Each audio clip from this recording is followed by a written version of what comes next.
ओम नमः शिवाय। ओम नमः शिवाय। ओम नमः शिवाय।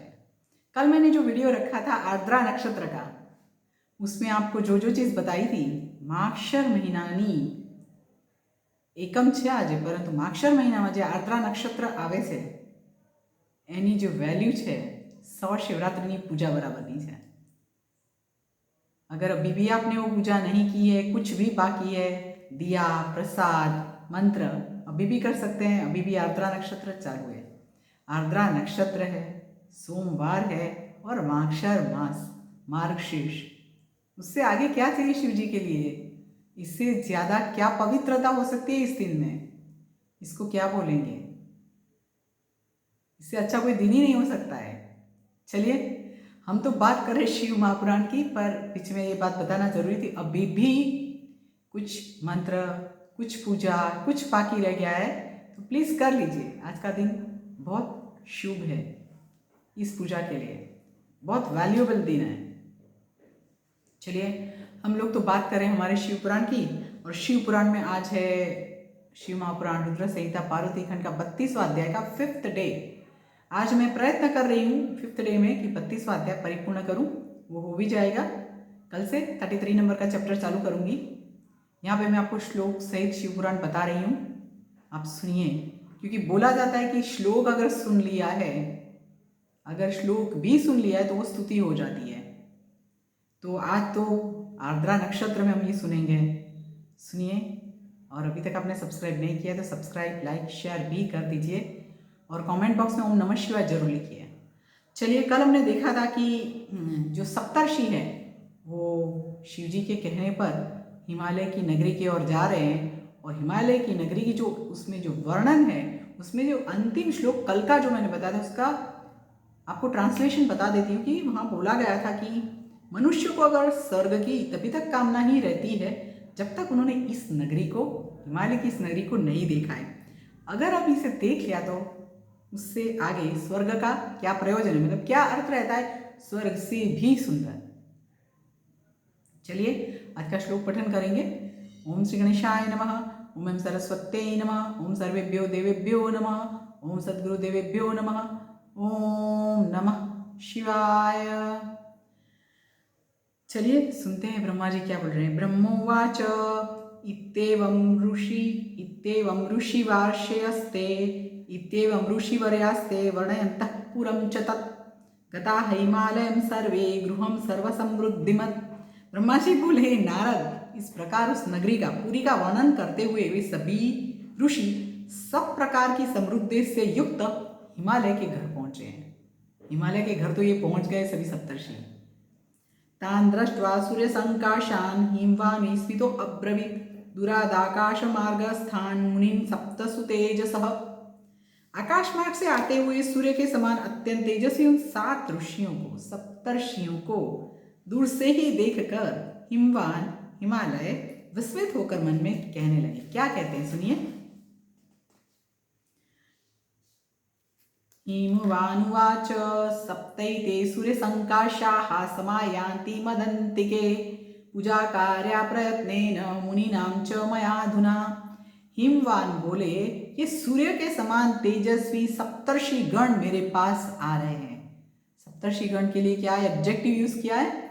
सूर्य के समान तेजस्वी सप्तर्षि गण मेरे पास आ रहे हैं। मुझे इस समय प्रयत्न पूर्वक इन मुनियों की पूजा करनी चाहिए। धन्य होता है इनका जीवन कि जो मुनियों की पूजा कर सकते हैं। और ये तो सप्तर्षि की बात है। वयम धन्या गृहस्थाश्च सर्वेषां सुखदायिनः येषां गृहे समायान्ति महात्मानो यदीदृशाः। हम गृहस्थ लोग धन्य हैं। देखिए, मैंने आगे ही बोल दिया ये बात। हम गृहस्थ लोग धन्य हैं जिनके घर सभी को सुख प्रदान करने वाले इस प्रकार के महात्मा स्वयं आते हैं। देखिए, मैंने ये श्लोक पठन नहीं किया था और आपको ये बात बताई थी, पर यहाँ पे वही बात बताई गई है। देखिए, समझिए।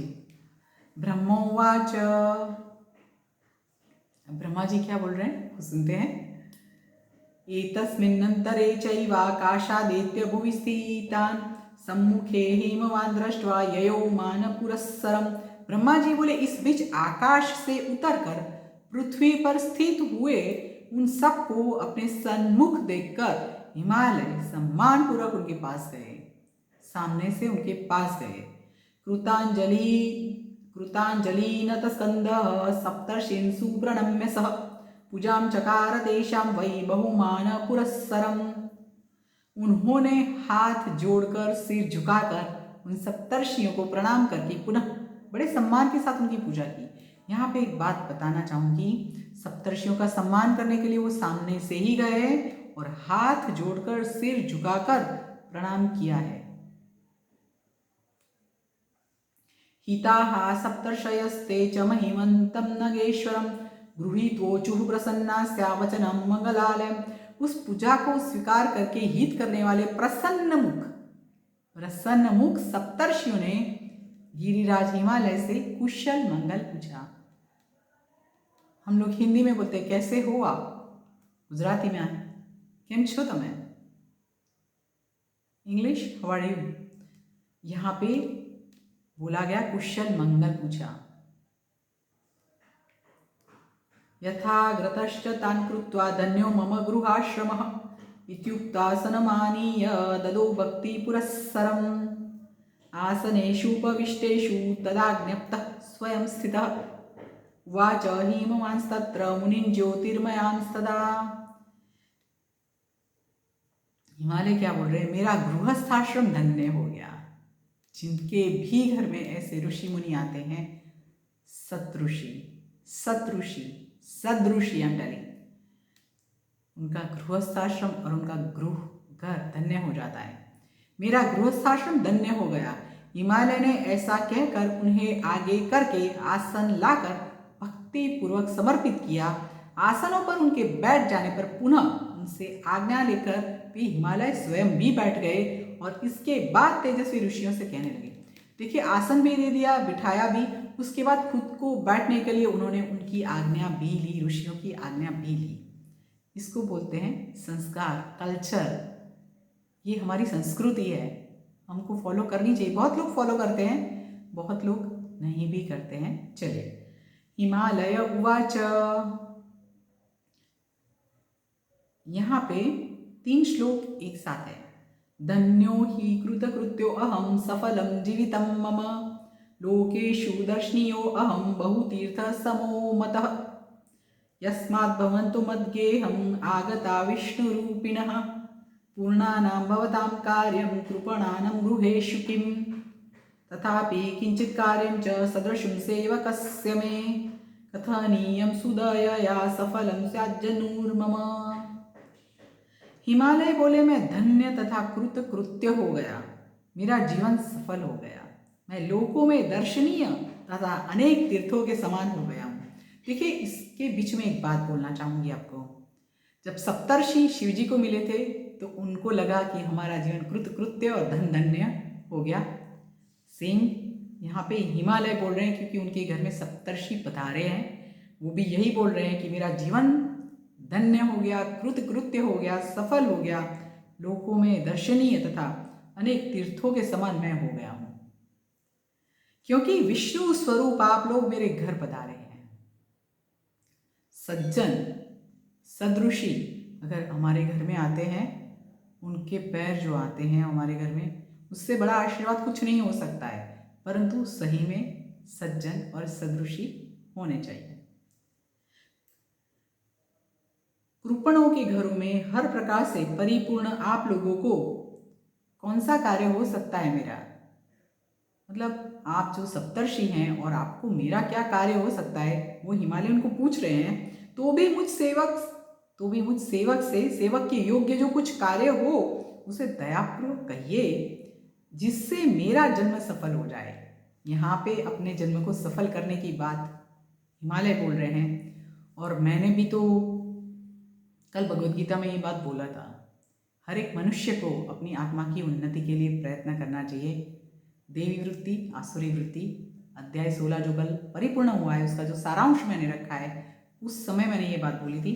और यहाँ पे हिमालय सप्तर्षियों को बोल रहे हैं कि आप दयापूर्वक वो कार्य बताइए जिससे मेरा जन्म सफल हो जाए। जन्म सफल करना, उसका क्या अर्थ होता है? जन्म सफल करने का अर्थ एक ये भी होता है किसी का बुरा नहीं करें। चलिए इसका ज़्यादा लंबा डिस्कशन नहीं करूँगी क्योंकि ऐसे बहुत सारे टॉपिक मेरे पास है जो मैं आपको बता सकती हूँ, पर यहाँ पर मैं रुकती हूँ। यहाँ पे अध्याय 32 परिपूर्ण हुआ है। इति श्री शिवमहापुराणे द्वितीयायां रुद्र संहितायां तृतीये पार्वती खंडे सप्तर्षागमन वर्णनम नाम 32 अध्याय। इस प्रकार श्री शिवमहापुराण के अंतर्गत द्वितीय रुद्र संहिता के तृतीय पार्वती खंड में सप्तर्षियों का आगमन वर्णन नामक 32वां अध्याय पूर्ण हुआ। कल से हम लोग सुनेंगे 33 अध्याय, 33वां अध्याय, 33मो अध्याय कालથી ચાલુ થશે रुद्र संहिताનો पार्वती खंडનો। અત્યારે આર્દ્રા નક્ષત્ર ચાલુ છે। ફરીથી યાદ કરાવું છું, આર્દ્રા નક્ષત્રમાં શિવ પુરાણનો આટલો ભાગ બી સાંભળી લીધો તો બી ઘણું છે, પરંતુ મારું સજેશન છે કંઈ બી પૂજા બાકી રહી ગઈ હોય તો જરૂરથી કરશો। શિવજીના માટે શિવજીના દ્વાર હંમેશા ખુલ્લા જ હોય છે દરેક વ્યક્તિ માટે, અને શિવજીના માટે પૂજા કરવાની કોઈ લિમિટ કોઈ મનુષ્યને હોતી નથી। चलिए मेरे साथ बोलिए, ओम नमः शिवाय, ओम नमः शिवाय, ओम नमः शिवाय, हर हर हर महादेव।